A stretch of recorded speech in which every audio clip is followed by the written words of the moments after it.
Okay. This is a certified true copy of my live statement of birth.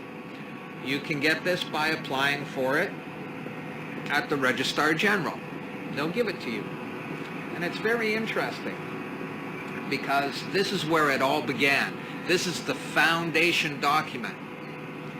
All identification is generated from this document. And so if the foundation document is no good, anything that's made from it is no good. That means driver's licenses, health cards, everything. Now what they did here, this is exactly what he meant when he said, soon every American will be required to register their biological property.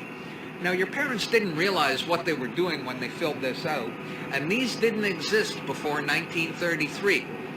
Birth records were recorded in scripture, and these only came into being in 1933 when they hatched this plan. They created a corporate fiction with a name just like yours. See this here? They framed you.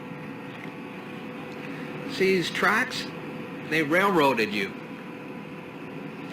There's a child hidden behind the record. This is the record. You can't harm a child in law. So they had to protect you behind the record. And you operate a corporation. Now, this line right here is called the delineation, a line of delineation, which means anything below it can be changed. This line underneath my surname, talk to anyone who edits legal documents or who's in printing, and they'll tell you that to underline something means that it's an error and it has to be changed. In doing this, they registered and monetized the spirit and soul of a living being. The date at the top, there's one that says June 12th. What is that? That's the date I got this. Okay. That's the date of issue. This is a certified copy. There's 2 stamps, notarized by a lawyer and signed off. So this is a true copy of the original. And the reason why it says June 12th, 09 is because that's when I requested this and that's when they gave it to me. Now from that, they created, this is where it gets really bad. They created this document. Now in law, a certificate, think gold certificate, think silver certificate. A certificate is like a share in something. And this is a legal document, and it's called a certificate. But here it says extract, which in law means a tax. My name is spelt in all capitals here. So's yours, so's your driver's license, your health card, anything you get from the government, your name is spelt in all capital letters.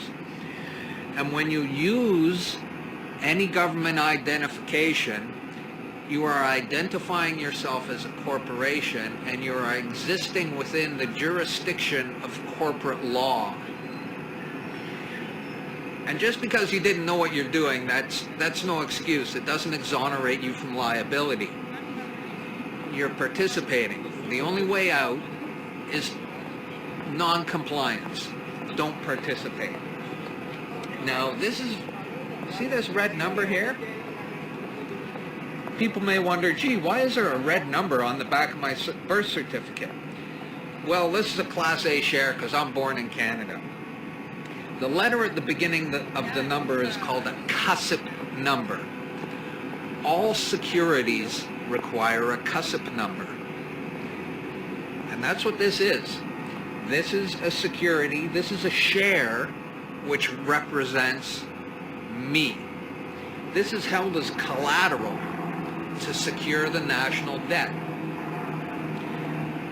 There was a bankruptcy in 1933, and the central bankers came in and said, we have a mechanism whereby you can continue to conduct commerce even though you're bankrupt and there's no money, pledge your citizens as collateral. That happened in 1933, the bankruptcy. And that, by no coincidence, is why these started to be issued in 1933. So you may be walking around thinking you're free and you have rights. But the bottom line is that you are owned, you're a chattel, you are a slave. And these people own you.